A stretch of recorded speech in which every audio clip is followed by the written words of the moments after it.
ও ভাই, ফ্রিতে আমাদের ইবোগানি স্পিন ভাই, 3টা স্পিন ফ্রিতে দেওয়া যাবে। ও ভাই, ফুল ভিডিওটা দেখুন তো আপনারা বুঝতে পারবেন নতুন ইবোগান যে ইভেন্ট আসছে না, ওইখানে ফ্রিতে 3টা স্পিন দেওয়া যাবে ইবোগানের এখানে। মানে 60 ডায়মন্ডের স্যার কিন্তু দিয়ে দিয়েছে গেরিনা আমাদেরকে। এখন আমি লুটবো গেরিনাকে, দেখেন একটা ইবোগান লাগাতে পারি কি না। আমি 7-8টা আইডিতে ডুইকা স্পিন মারছি, কিন্তু ভাই গেরিনা তো আমার একটা আইডিতেও ইবোগান দিল না। তাই গেরিনা ভাই, তুমি যখন ইবোগান দিবাই না, তখন তাহলে ইবোগানের ইভেন্টটা কেন দিয়েছো বুঝলাম না আমি। ইভেন্ট নাই দিতা, ইবোগান যখন দিবা না তো ইভেন্টই না দিতা, বুঝলাম না আমি।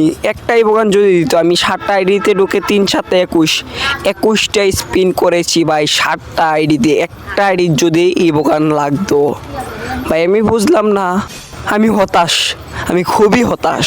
আপনারা স্পিন দিয়ে দেখেন আপনাদের ভাগ্য ভালো কিনা। আমার ভাগ্য তো খুবই খারাপ, একটাও লাগেনি। আপনাদের লাগলে কমেন্টে বলে যাবেন।